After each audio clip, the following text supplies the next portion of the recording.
Item de número 9, olha que maravilha, é a característica da comunhão ou da aquisição, são sinônimos da prova. Comunhão ou aquisição da prova. E essa característica se localiza, se encontra no artigo 371 do CPC. O juiz apreciará a prova constante dos autos, independentemente do sujeito que a tiver promovido, e indicará na decisão as razões da formação de seu convencimento. Essa parte final, indicará na decisão as razões da formação de seu convencimento, nós vamos tratar quando do livre convencimento motivado, que eu lhes falei aqui, que teve uma evolução quanto aos sistemas de valoração da prova. O que nos interessa aqui é a parte inicial. O juiz aprecia a prova constante dos autos, pouco importa quem foi que produziu, independentemente do sujeito que a tiver produzido.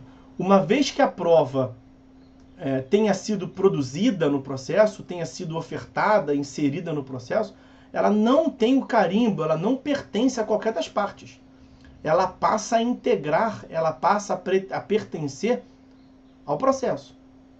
Integrando o processo, pertencendo ao processo, ela pode servir de subsídio, ela pode formar o convencimento do juiz, do magistrado, em qualquer sentido. A favor da parte que lhe produziu ou contrário aos interesses da parte que lhe produziu. É irrelevante quem produziu. Quando o juiz analisa a prova, ele não vê quem produziu. Ele está analisando a prova para ver se vai formar o seu convencimento. Em geral, quando a parte produz uma prova, ela pretende ganhar, né? Ela pretende um benefício favorável. Mas pode ser que a parte peça uma perícia e o resultado da perícia seja contrário aos seus interesses. O perito comprove que ela não tem razão. Ela não pode pretender dizer assim, excelência, pode utilizar essa prova não, hein? Fui eu que utilizei. Você só pode utilizar as provas as minhas provas ao meu favor. Que suas provas, filho? Quando a prova está nos autos, deixam de ser sua. A parte nomeia uma testemunha. A testemunha vai lá e diz exatamente tudo contrário ao que ela quer. A testemunha fala tudo favorável à outra parte. Será que ela pode tentar, a parte, né? Ela pode tentar invalidar aquela testemunha? Excelência, eu não trouxe essa mulher aqui, ou esse cara aqui, eu não trouxe essa testemunha aqui para isso não, tá? Eu trouxe ela aqui para provar as minhas alegações. Ela é a minha testemunha. Ela tem que estar do meu lado. Que lado? Que sua? Ela é a testemunha do processo. Ela exerce uma função no munus público. Uma vez que ela presta o testemunho, eu vou, como juiz, levar em consideração o testemunho dela de forma livre. Tanto quanto as outras testemunhas. Tanto quanto o eventual documento que esteja nos autos. Tanto quanto eventual prova pericial, confissão, o juiz valora livremente a prova. Quanto a esse princípio da comunhão ou da aquisição, significa que a prova não é de titularidade, a prova não pertence a qualquer das partes, nem mesmo a parte que a produziu. A prova, uma vez produzida, ela é comum ao processo. Ela integra ao processo, pode ser utilizada de modo comum a qualquer das partes. Comunhão. Uma vez que a prova é produzida, ela é adquirida pelo processo. Ela deixa de ser da parte A ou B. Ela passa a ser uma aquisição do processo. É esse o sentido de aquisição. Então, é possível que a prova seja utilizada, é possível que a prova leve ao convencimento do juiz contrário aos interesses de quem indicou. Não tem problema nenhum quanto a isso. É muito claro o 371 nesse ponto. O juiz aprecia a prova independentemente do sujeito que a tiver promovido, pouco importa quem foi que promoveu. A prova consta dos autos, ela é do processo. E vai formar o convencimento no processo. Ok? Então, tá visto aí. Atenção, os senhores sabem bem porque eu estou falando tão detidamente dessa característica da aquisição e da comunhão da prova, né? Os senhores certamente sabem bem disso. Bom, o próximo tópico que eu tenho que ver com os senhores Esse é o tópico de número 10, né? Tópico de número 10, item de número 10, são os poderes instrutórios do juiz. Poderes instrutórios do juiz. No que consiste os poderes instrutórios do juiz? Bom, aqui, vamos voltar ao 370. O 370 caput, ele prevê assim, olha: caberá ao juiz, de ofício ou a requerimento, determinar as provas necessárias. Então, a instrução do processo é um poder do juiz. O juiz tem o poder de, mesmo de ofício, determinar a produção da prova. Quando se fala em poder instrutório do juiz, é a investigação se o juiz está submetido, sujeito ou dependente da atividade das partes, ou seja, somente se poderia produzir prova aquelas que forem pedidas pelas partes, que era clássica de um modelo adversarial do processo, né? Quando nós estudamos o princípio da cooperação, o modelo cooperativo de processo, nós vimos que existem alguns modelos, algumas tipologias de processo. E o modelo adversarial é um modelo no qual se concede uma liberdade quase que irrestrita quanto ao desenvolvimento do processo às partes, aos adversários. Então, no modelo adversarial, as provas são produzidas pelas partes.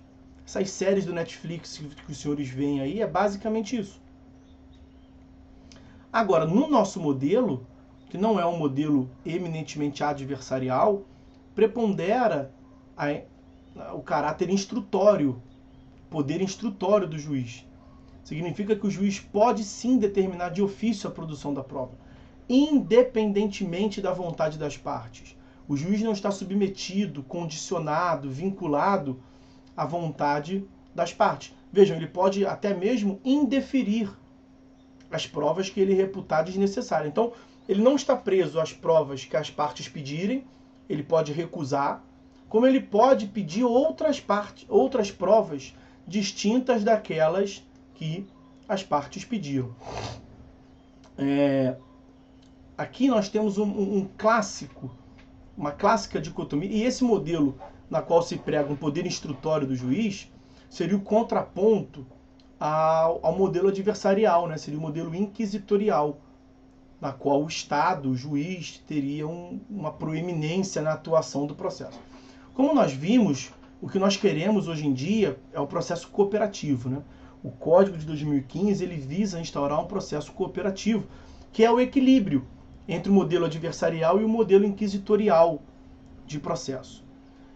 Quanto à atividade instrutória, o juiz não deve ser omisso, né? O juiz não deve ficar alheio à atividade probatória. Por quê? Porque a prova tem como finalidade demonstrar a veracidade dos fatos e tem uma finalidade classicamente instrumental ao exercício da jurisdição. Nós já mencionamos aqui o direito autônomo à prova, ela não é exclusivamente instrumental. Só que quando você tem uma pretensão formulada, né, quando alguém vai a juízo em face de outro, impedindo uma providência qualquer, a prova ela é utilizada como instrumento para demonstrar a veracidade. O juiz não deve ficar vinculado à atividade das partes. Porque aqui o que nós devemos ter em mente, e voltando, a clássica discussão que nós temos aqui é entre um publicismo e um privatismo no processo. É entre um modelo em que o Estado deve agir mais ou que deve agir menos. Porque a grande discussão é que quando o juiz determina de ofício a produção da prova, ele quebraria a imparcialidade dele. Porque com o resultado da prova, ele ajudaria uma das partes. Essa é a grande discussão. Hoje em dia isso já está superado. Por que está superado? Por que prevalece esse poder instrutório do juiz e ele pode sim de ofício determinar a produção? Porque se o juiz, ao determinar a produção da prova, ele vai ajudar uma da parte, a contrário senso, se o juiz não determinar a produção da prova, ele vai ajudar a outra parte. Então esse é um argumento já frágil por essa lógica, né? E, na verdade, sim, o principal argumento é que quando o juiz determina a produção da prova, ele não sabe o resultado da prova. Porque se ele já soubesse, ele já estaria convencido. E já estando convencido, a prova é inútil, desnecessária. Ele vai indeferir o que a parte pedir que seja inútil, desnecessário, e, claro, implicitamente está também nele, ele não vai determinar de ofício a produção de provas inúteis ou desnecessárias. Quando ele determina a produção de uma prova, é porque ele não está convencido. Se ele não está convencido, ele não sabe o resultado da prova. Seria inócuo, sem sentido, ele pedir uma prova que ele já sabe o que a prova vai dizer. Então, quando o juiz pede uma perícia, nenhuma das partes pediu a perícia. O juiz determina a produção da prova pericial. Vem o resultado da prova pericial e demonstra que o autor tem razão. Ele não sabia se ia demonstrar que o autor tem razão ou que o réu tem razão. Ele absolutamente não sabia. Então não quebra a imparcialidade. Né? Não quebra a imparcialidade. E veja, ainda que pudesse, se a gente pudesse sentar na mesa para discutir essa lógica da imparcialidade, pense nesse raciocínio que eu lhes passei. Se é verdade que ao determinar a produção da perícia, uma perícia que ao final demonstrou que o autor tem razão, ele quebrou a imparcialidade, se ele ficasse omisso e não pedisse, o autor não ia demonstrar a veracidade, o autor ia perder e ele teria ficado ao lado do réu, então, desse raciocínio. Então, é por conta desses fatores que se prevalece o entendimento hoje em dia de que sim, o juiz tem poder instrutório. Claro, o juiz leva em consideração, como nós vimos, o modelo cooperativo de processo. O juiz leva em consideração, a ideia aqui é trabalhar com equilíbrio, portanto, o juiz leva em consideração o bem jurídico tutelado, né? É mais provável que o juiz determine de ofício uma prova pericial, uma prova de ofício, né? O juiz determine de ofício uma prova, seja ela qual for, para vocês não acharem que é apenas prova pericial. Qualquer tipo de prova o juiz pode determinar de ofício.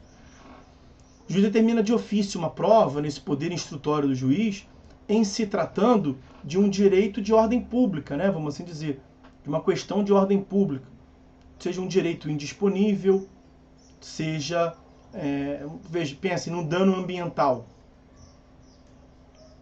É possível de se cogitar de uma prova pericial determinada de ofício, ainda que ninguém tenha pedido.